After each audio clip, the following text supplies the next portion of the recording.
they had any comments that they made during that meeting? And No, they just always want to be explained the process. They want to know what's going on. They want to make sure that they're always here to represent their loved ones. But their pain is palpable. Are they in favor of the death penalty? The decisions I made were with the complete support of all of the families.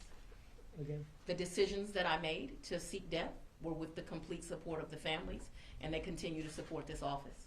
Has a plea deal been completely ruled out? I'm reasonable, so a plea deal is always something that may be discussed in the future. However, I have no intention of removing the death notice. up in Cherokee County, it was said that the defense counsel for long there very quickly came to the DA's office to try to seek a plea deal. Have they come to you with any conversations along those lines? Yes. Can you detail those at all, or The state is continuing to seek death. Does the case in Cherokee County play any role in how you prosecute this case here in Fulton County? I think certainly the fact that someone took 4 lives and assaulted a 5th person in that county and then drove to this county and committed similar heinous acts will be evidence that's submitted at trial.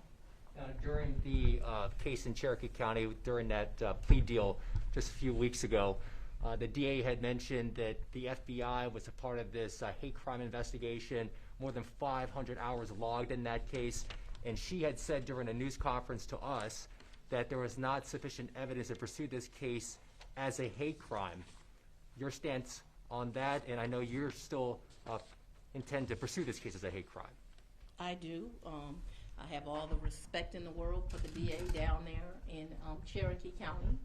However, let me say this. When you make decisions as a district attorney, you do so based on the facts, based on the law, based on your conscience and your life experiences. And this district attorney looked at the facts, looked at the law, sought guidance from her conscience, probably some of which is based on life experience. And I am very comfortable in my decision to request sentencing enhancements based on the fact that race and gender played a role. Any words that you want to say to the Asian American community who is paying attention to this case closely? I want the Asian community to know, and all of the community, if you're Hispanic, if you're African American, if you're a woman, if you're poor, if you're uneducated, if you are very wealthy, if you are Caucasian, it does not matter. Lady Justice is finally blind.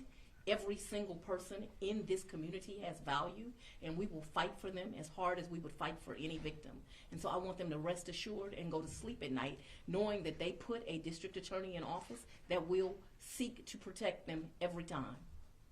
So Mr. Long has maintained that he was a sex addict and that was the thrust of his alleged shooting spree. Can you talk about some of the evidence that you have that makes you sure that you can prosecute this as a hate crime? Well, I'm not going to get into the facts and evidence. I will say, and I think it was even noted in that hearing in Cherokee County, that a sex addiction is not even a scientifically recognized addiction.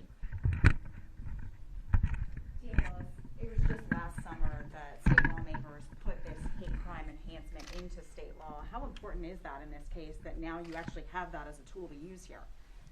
So I have a long history with the hate crime statute. Many years ago, I've always been a Democrat, but in collaboration with actually a Republican legislature, I tried actively to get a hate crime passed. I had been touched by the fact that communities are targeted based on who they are.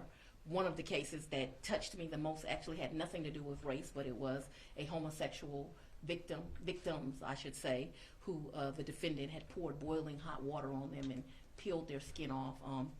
And it incensed me that someone would treat someone like that because of who they chose to love.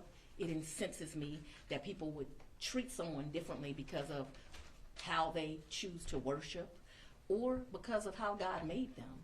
And so I think it was very courageous of our legislature to finally pass this law in the state of Georgia, and I'm happy to be one of the first to use it.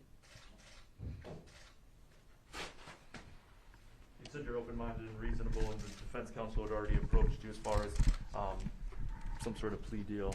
But anything short of a death penalty, since you seem committed to seeking that, anything short of a death penalty, would you accept? Did they have any specific asks when they did approach you? Was it similar to Cherokee County of trying to get life without parole? And Well, reasonable means that I listen and I consider what you say, not that I change my mind.